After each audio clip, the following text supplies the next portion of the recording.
What's going on, everyone? It's Mike back again, and I just wanted to sort of do a little bit of a talk about where I think Everton are, what I think Everton need to do, looking at going forward into the January window. What's going on in the background, and just express some opinions and some thoughts. Everton, obviously, we won the game yesterday. It was a pretty solid performance. There was no real negatives. The players worked hard. It's a tough place to go, Forest. I know they'd lost the week before, but they lost against a Brighton side who, yes, they've got injury problems, but it's Brighton, and we know how difficult they can be because they wouldn't go to sleep when we played them. Ended up getting a 1-1 draw at Goodison. So we know how difficult they can be, and we showed a real maturity yesterday, and it was the first time where I'd watched the game and thought, yeah, we actually look good. We actually look like a side that is more than capable of beating other Premier League teams, and that fear factor's changed now. That fear factor's gone from, are we going to pick up enough points to actually, I'm not scared about playing teams away from home now.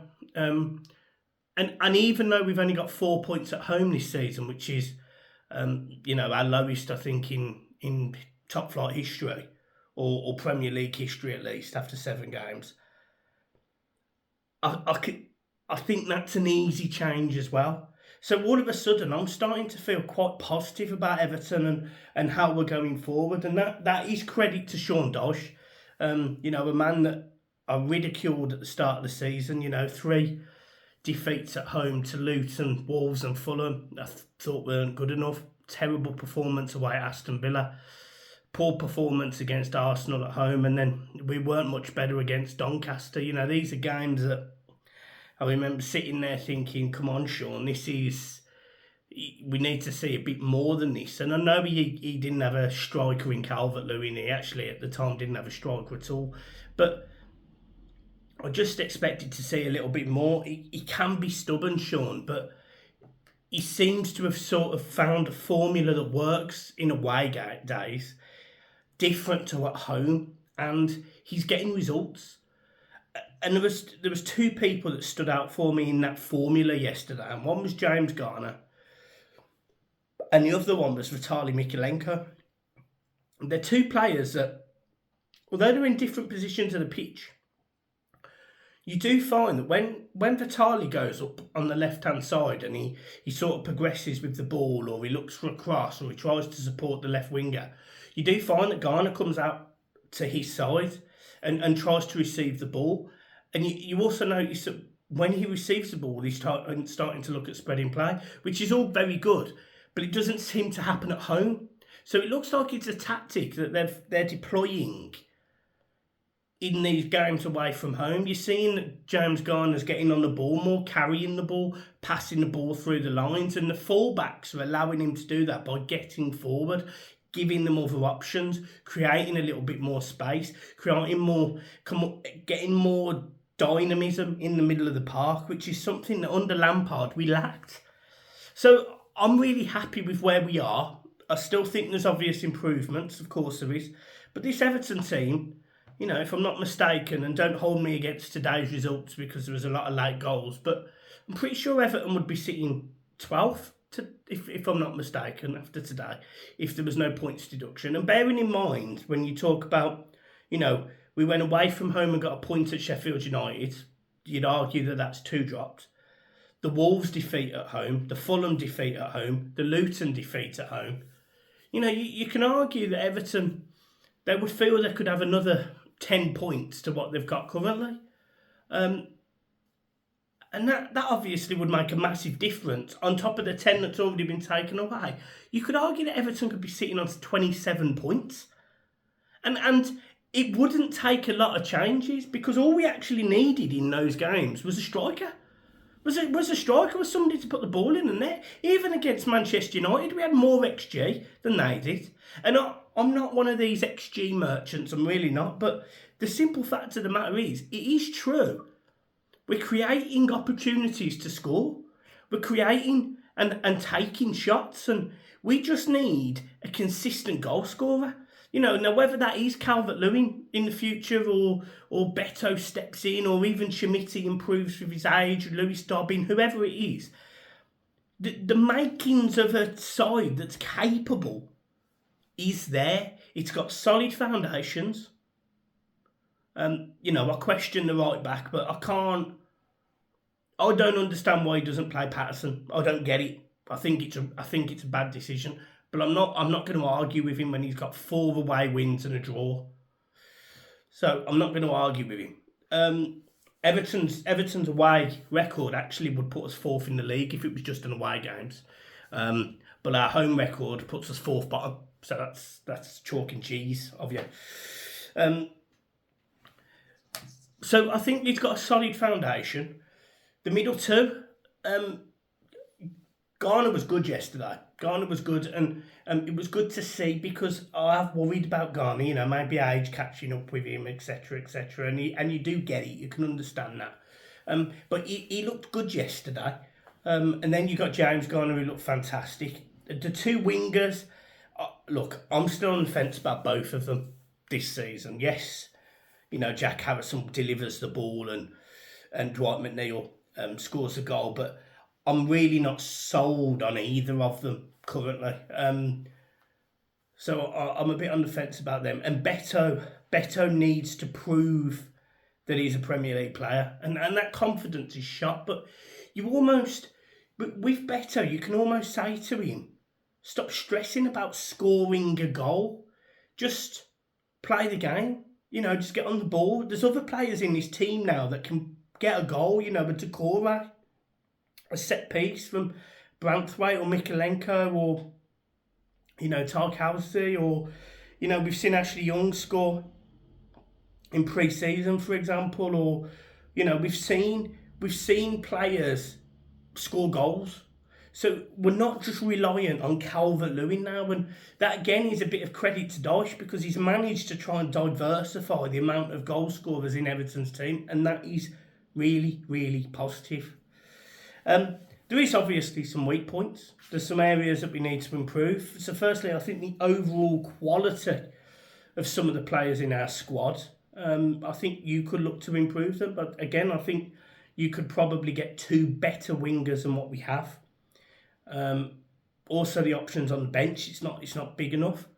I think a player like Andre Gomez may actually have an opportunity in the Dyche side because he can pass the ball forward. The problem you've got is he's sort of the James Garner role, and I think James Garner, being a bit younger, more sprightly, he hasn't had that sort of big injury that might have made an effect on him.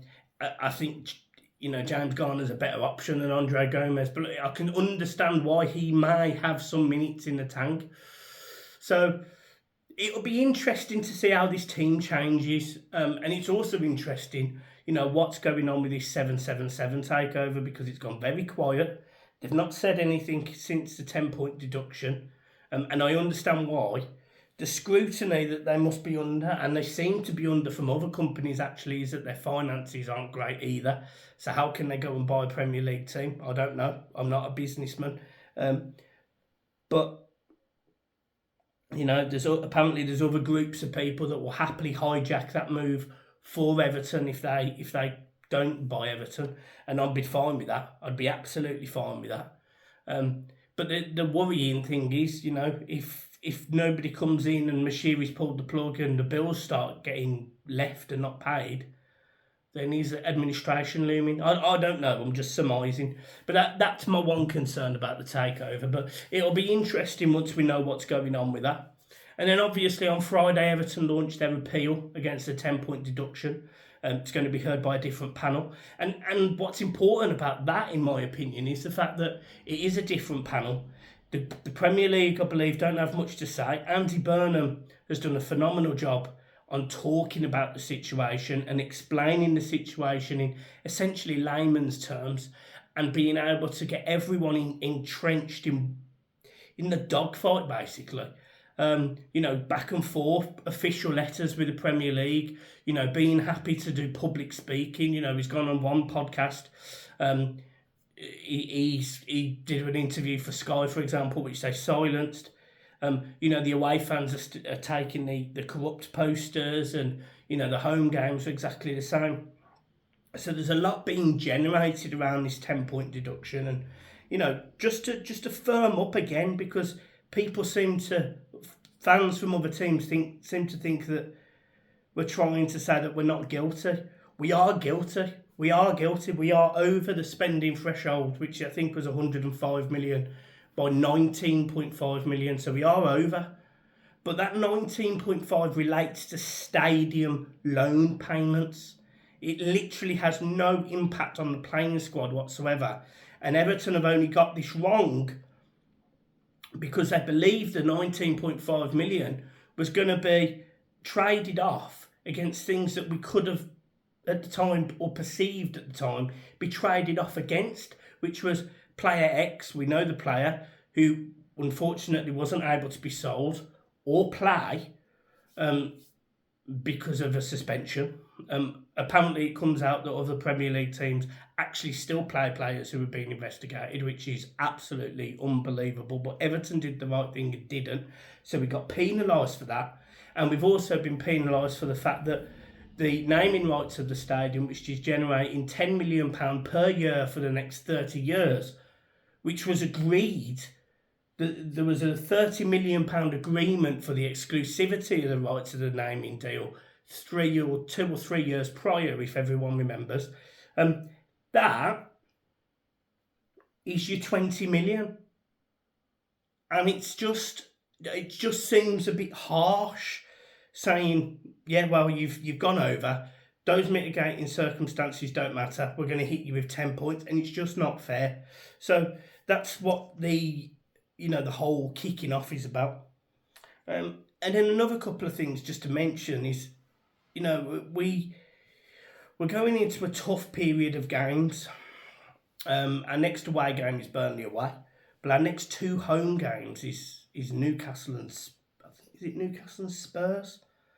Tough games. Newcastle come to Goodison on Thursday night. Very difficult game. Newcastle are playing well, but it's a game that Everton and Newcastle, they there's that rivalry. There always has been that rivalry. So I'm looking forward to that game.